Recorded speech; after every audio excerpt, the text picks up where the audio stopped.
आपण पाहत आहात सत्याची बाजू मांडणारं हक्काचं न्यूज चॅनल M24 तास। शक्तीपीठ महामार्गाला मराठा सेवा संघ प्रणित कृषी परिषदेचा तीव्र विरोध। ईश्वरपूर तहसीलदारांना दिले निवेदन। महाराष्ट्र शासनाच्या प्रस्तावित शक्तीपीठ महामार्गाला मराठा सेवा संघ प्रणित पद्मश्री डॉक्टर विठ्ठलराव विखे पाटील कृषी परिषद सांगली जिल्हा यांच्या वतीने तीव्र विरोध दर्शवण्यात आला आहे। या संदर्भात शिष्टमंडळाने आज 16 जुलै रोजी ईश्वरपूर तालुका बाळवा येथील तहसीलदार आणि प्रांत कार्यालयात मागण्यांचे निवेदन सादर केले। यावेळी जिल्हाध्यक्ष विठ्ठल चव्हाण यांनी सरकारवर टीका करताना या महामार्गाला विनाशाचा घाट म्हटले। ते म्हणाले, शेतकऱ्यांनी कष्टाने बागायत केलेल्या सुपीक जमिनी या महामार्गासाठी संपादित केल्या जात असून यामुळे शेतकरी भूमिहीन होईल। नागपूर रत्नागिरी हा मार्ग चौपदरी होऊनही तिथे फारशी वाहतूक नसताना पुन्हा नवीन महामार्गाचा घाट कशासाठी असा सवाल त्यांनी केला। हा प्रकल्प शेतकऱ्यांच्या हिताचा नसून केवळ विशिष्ट वर्गाच्या फायद्यासाठी असल्याचा आरोपही त्यांनी केला। या अन्यायकारक प्रकल्पाविरोधातील आंदोलनाला कृषी परिषदेने जाहीर पाठिंबा दिला आहे। तहसीलदारांनी निवेदन स्वीकारून या मागण्या सरकारकडे पोहोचवण्याचे आश्वासन दिले। यावेळी शामराव पाटील, शहाजी पाटील, ॲडव्होकेट विजय पाटील, सूर्यकांत पाटील, रणजित पाटील, ॲडव्होकेट धनंजय माळीसह शेतकरी व कृषी परिषदेचे पदाधिकारी उपस्थित होते। जय जिजाऊ। मी विठ्ठल चव्हाण, मराठा सेवा संघ प्रणित पद्मश्री डॉक्टर विठ्ठलराव विखे पाटील कृषी परिषदेचा जिल्हाध्यक्ष या नात्यानं आज आम्ही तहसीलदार ईश्वरपूर या ठिकाणी सगळे जमलो होतो।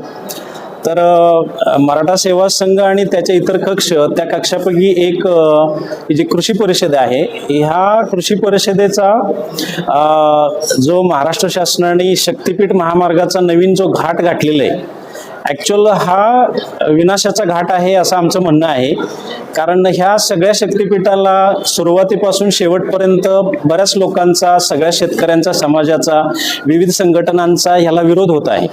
तर ही वस्तुस्थिती आहे की ज्या जमिनी बागायत करायसाठी आपण कॅनॉल बांधतो, धरणं बांधतो, वेगवेगळ्या प्रकारच्या पायाभूत सुविधा आपण निर्माण करतो, त्याच सुविधा मिळालेल्या असताना आता लोक 4 पैसे त्याच्या शेतीतून कमवायला लागल्यात। त्याच शेती ह्या शक्तीपीठ महामार्गामध्ये अनेक लोकांची जाणारी आहेत। अल्पभूधारक असू देत, मध्यम जमीन असणारी लोक असू देत, शेतकरी, त्यांच्या दृष्टीनं याचा काही फायदा नाही।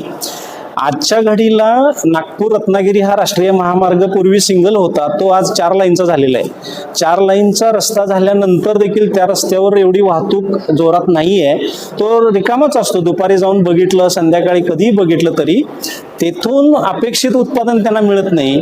मग अशा वेळी हा परत एकदा शक्तीपीठ जोडायचं किंवा शक्तीपीठ महामार्ग बांधायचं काही कारण नाही।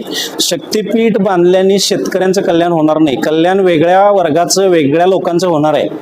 मला काय म्हणायचं सगळ्यांना समजते।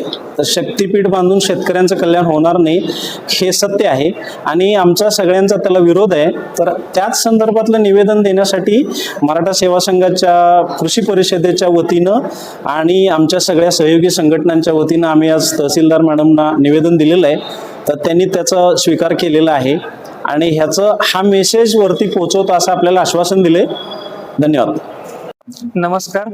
आज कृषी परिषद सांगली जिल्हा यांच्या मार्फत आम्ही तहसीलदार कार्यालय ईश्वरपूर तसेच प्रांत ऑफिस ईश्वरपूर यांना आमचं निवेदन देण्यात आलं। निवेदनामध्ये शक्तीपीठाला आमचा पूर्ण विरोध असल्याचं निवेदन आम्ही देण्यात आलं। यामुळं सुपीक जमीन नापीक बनण्याचं काम शासन स्वतः शेतकऱ्यांना अन्याय करत आहे।